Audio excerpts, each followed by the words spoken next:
Seorang ibu di desa Tetesi Omblata, Gunung Sitoli Selatan, tertipu uang palsu sebesar Rp700.000. Kejadian ini terjadi siang hari, 28 November tahun 2023, saat seseorang yang tidak dikenal membeli durian dan meminta tukar uang kepada sang ibu.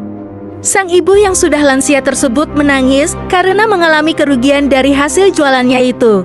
Berikut penjelasan pembeli lainnya yang membantu sang ibu untuk menyampaikan kejadian yang dialaminya lewat live Facebook. Kata ini ibu ini ya baru tertipu siang ini 700.000. Dagangannya hanya jual pete, durian. Kebetulan kami makan durian di sini. Ibu ini arah Nias Tengah. Nih.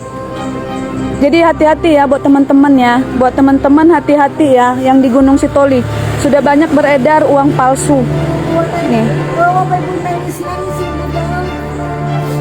Sabar ibu lah apa-apalah. Wah, anggap mana buang sial apa-apa. Tidak mau ganti lualangi.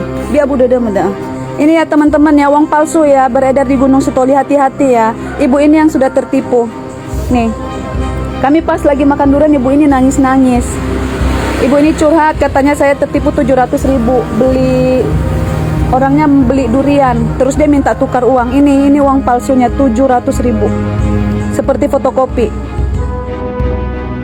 Tetap semangat buat sang ibu dan semoga pelaku cepat ditemukan supaya tidak ada korban berikutnya.